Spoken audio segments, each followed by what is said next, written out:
Logan Paul is officially too big to fail, and his new product, Lunchly, is a perfect example of why. So whenever there's a trending topic like this new Lunchables knockoff that Logan Paul and company are pushing, my immediate reaction tends to be, how did we get here? How does this particular story as a puzzle piece fit in with the rest of my reality?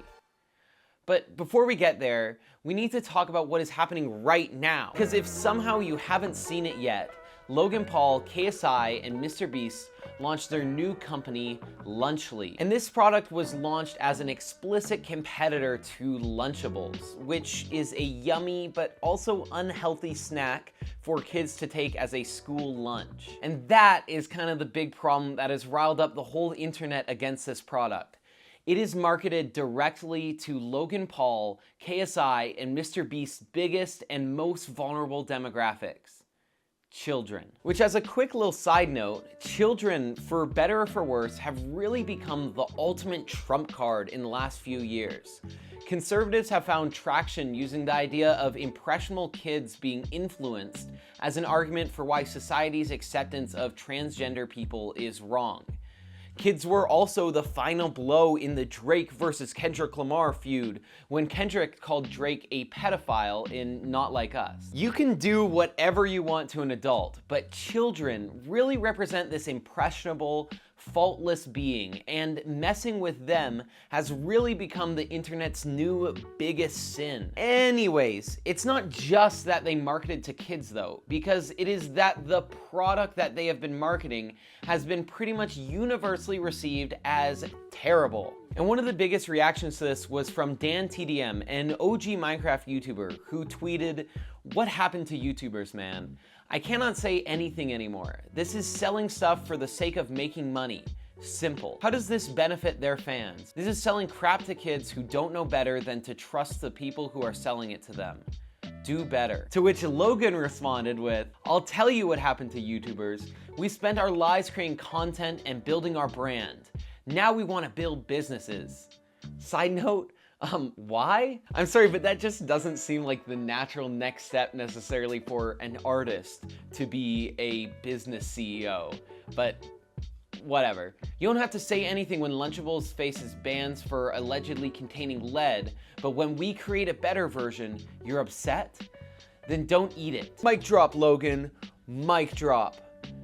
To which he got community noted because his brand Prime has had 3 instances of reported lead contamination. The Lunchly team has also come under fire for advertising electrolytes as a key differentiating factor between them and Lunchables. Basically just advertising that they put a ton of salt in their shit, something that no parent really wants or cares about. And also for advertising how little calories are in Lunchlys, which many parents pointed out was kind of a bit of a cell phone, because no parent wants to put their 10-year-old kid on a low-calorie diet. And lastly, the overarching criticism of these money-hungry fellas over here is that Lunchables are just not healthy at all, and making an almost carbon copy of Lunchables to mainline to a new generation of kids is kind of scummy. The whole internet is actually really rallying together in a beautiful way against these 3.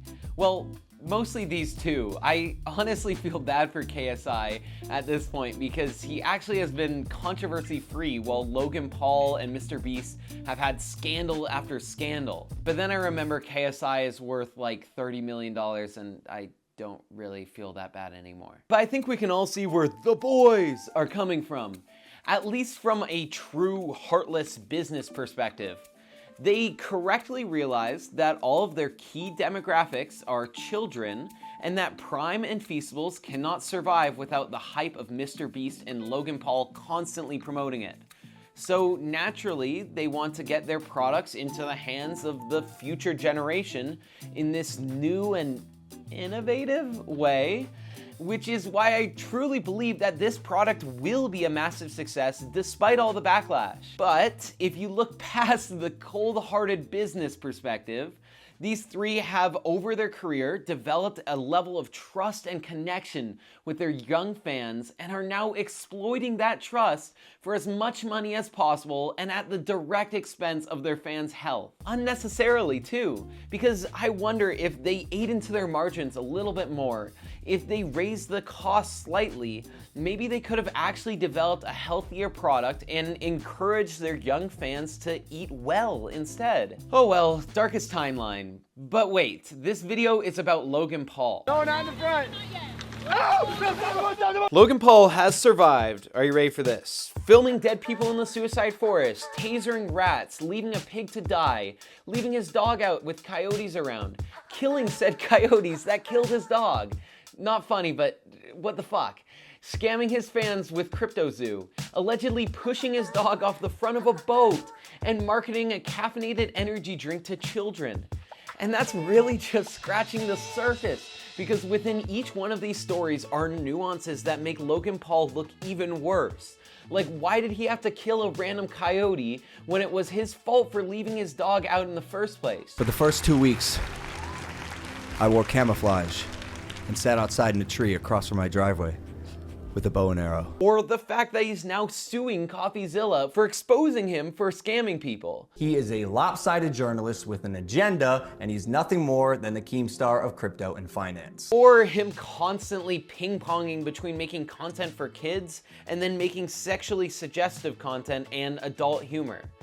So, I gotta ask, how the fuck is this guy continuing to get away with it? 4 reasons, and I'm gonna go through them super quickly.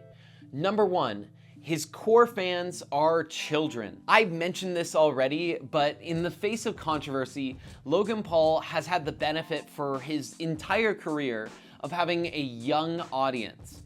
Now, I think he probably personally loathes this fact because several times he has tried to adultify his content with more sexual jokes and adult conversations and so on. But when it comes to controversy and scams, kids are stupid, forgiving, and easily distractible, allowing him to pretty much get away with it every time. Number 2, a waning social justice movement.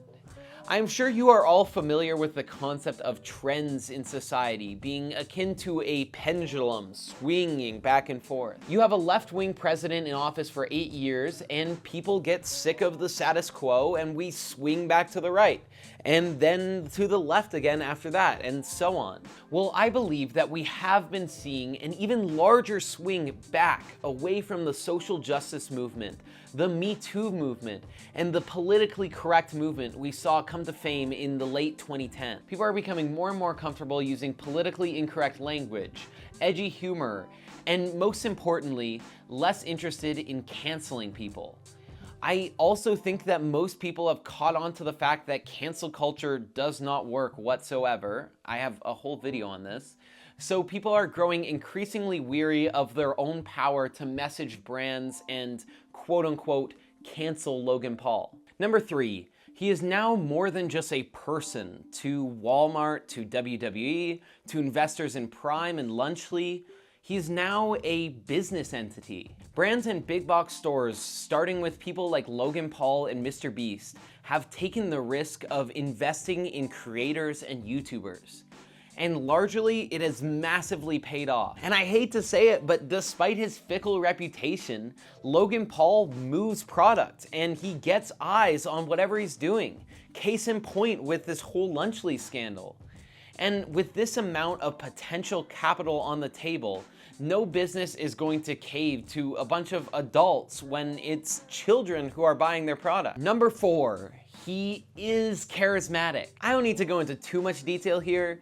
The guy is charismatic, specifically with kids, but I also have to give him credit because despite 99% of adults I talk to thinking he is a jackass, he will still get those same adults to view his latest boxing match, Pokemon card sale, or tune in and have an opinion on his latest controversy. So my argument here today is that it is all of these colliding factors coming together that contextualizes and creates this Lunchly launch and the scandal that follows it.